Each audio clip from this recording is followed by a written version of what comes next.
Welcome back. This is the episode 3 of our journey into understanding human nature. And today we are diving into something really foundational, the origins of temperament and different types of temperament. Have you ever wondered why some people are calm under pressure while others are of high energy and spontaneous in nature? Or maybe you are trying to better understand yourself. Believe me, you are in the right place. This episode is going to explore where temperament comes from and the key types that shape the way we think, the way we feel, and interact with the world around us. So let's get into it. The origins of temperament. Do you know that the origins of temperament are generally attributed to three main factors? Follow me. So, the first origin of temperament is innate nature, or let me say inborn traits. They refer to the biological and physiological foundation of temperament, which is present from birth. It includes basic characteristics like activity level, mood, adaptability, and sensitivity that infants display even without external influence. That is why you see some babies smile and laugh easily even right from birth, while others might be more reserved or slow to warm up. This trait shows that temperament is innate, or let me say it's a pointer to temperament as inborn trait. The second origin of temperament is genetic influence. Temperament has a strong genetic component, meaning that certain traits are inherited from parents through their genes. And you know that genes determine how living things grow and function. For instance, if both parents are naturally outgoing and sociable, their child is more likely to exhibit similar outgoing behavior, such as eagerness to meet new people or explore new environments. Also, imagine two siblings where one is naturally adventurous and fearless. Perhaps the trait is gotten from the father, while the other is more cautious and shy, whether the trait is gotten from the mother. Do you know that despite growing up in the same home, their genetic differences shape these distinct temperamental traits because one trait is actually gotten from the father while the other is gotten from the mother. The third origin of temperament is the environment. Environmental influence shapes how temperament is expressed and developed over time. These influences can be parenting style, culture, social interactions, and life experiences. Now, considering a child with a naturally sensitive temperament, such child may become withdrawn to him or herself if they grow up in an environment where their feelings are ignored or criticized. But with supportive and understanding caregivers, such child will learn to express themselves confidently. So also a child who is energetic and impulsive in an environment that encourages physical play and exploration, the child will definitely thrive. But if the environment is very strict and sedentary, the child will feel frustrated and rebellious, and it affects how their temperament shows up. I hope you understand the origins of temperaments now. That temperament can be innate or inborn, it can be genetic, and also environmental influence as origin of temperament. So let's keep moving. Types of temperament. Temperament is basically divided into three types. We have the introverts, the extroverts, and the ambiverts. For the introverts, there are two categories there. We have the phlegmatics and the melancholics. For the extroverts, there are two categories there too. We have the sanguines and the cholerics. And then these four categories can fall under the ambiverts. So let's get started with the introverts. I'll be explaining 10 characteristics that are peculiar to the introvert. So I want you to stay true and pay close attention. During the course of the video, you might see one of the characteristics that are peculiar to your temperament or to your nature. Just know that you are an introvert, and then in subsequent videos, I will explain broadly on each category: the sanguines, the cholerics, the melancholics, and the phlegmatics, their area of strength and weaknesses, and possible solutions to those weaknesses. So let's start with characteristics of the introverts. Number one,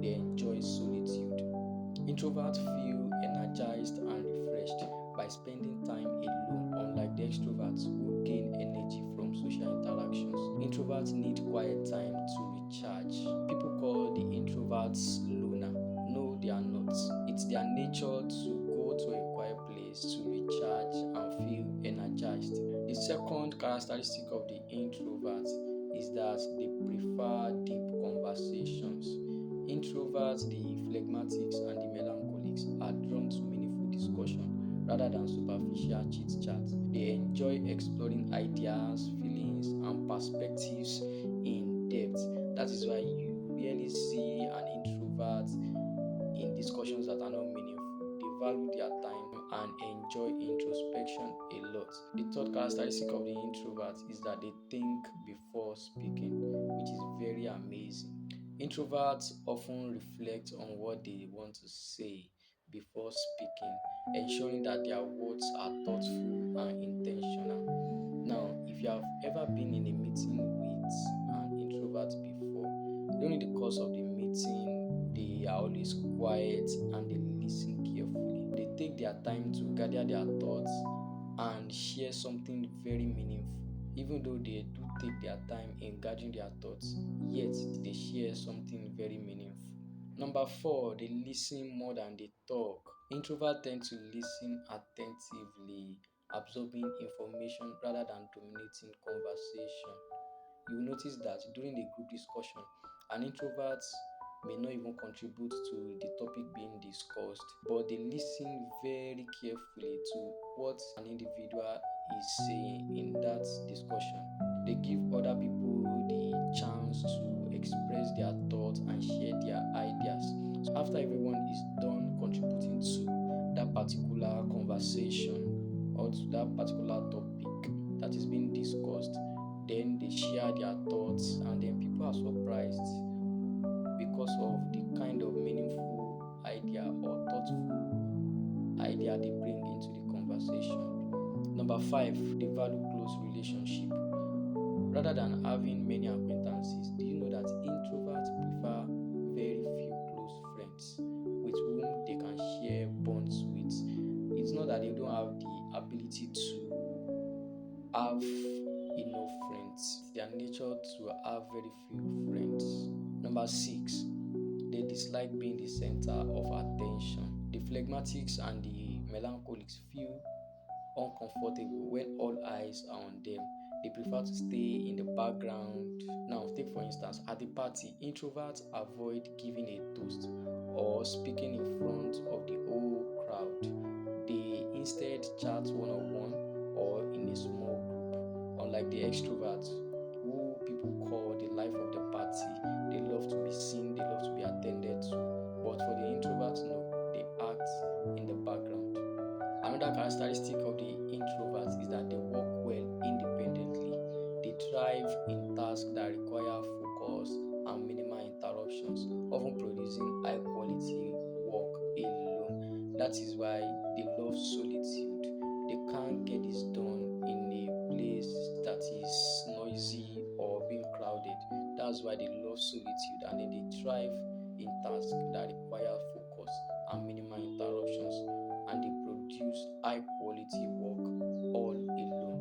Number eight, they avoid conflict. I love this so much about the introverts.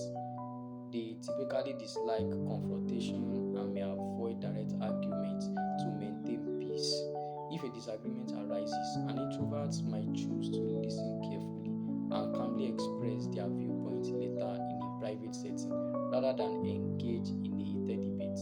Have you ever been to a ball house or a viewing center before?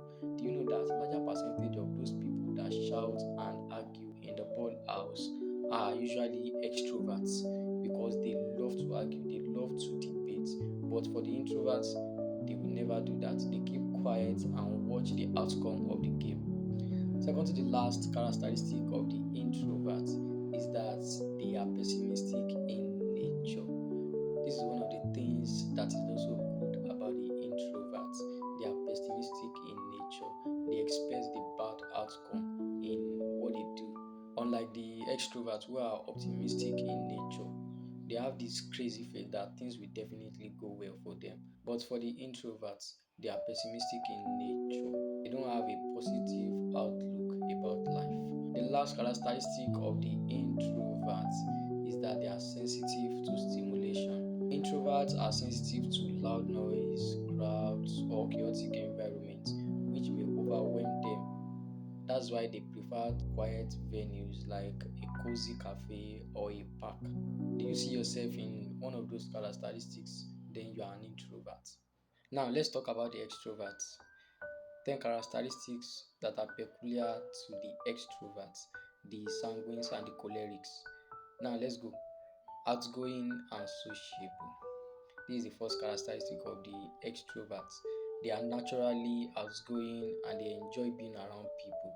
They seek social interactions and feel energized by socializing. That's why people call them the life of the party. And they make friends easily, unlike the introverts who are very shy and calm in nature. The second characteristic is that they are talkative in nature, which is not so good about them. They often talk more than they listen and are comfortable speaking in conversations or in a meeting. Readily shares ideas and thoughts without hesitation, which is not bad, but not allowing others share their ideas or thoughts is bad. Because of this nature of being a talkative, people find fault in what they say, unlike the introverts who take their time to gather their thoughts and share their ideas, and that's why they share meaningful information. Number three, they are energetic in nature. Extroverts, the sanguines, and the cholerics, they have high energy level and enjoy activities that involve movement and interaction. That is why you see most of them in group sports or dancing over solitary hobbies like reading and staying in a quiet place. You know that in the world of football, the larger percentage of footballers are actually extroverts. Why? Because they have high level of energy.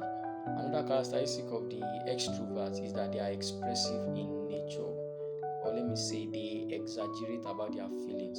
Sanguines and cholerics openly show their emotions and thoughts through facial expressions, gestures, and tone of voice.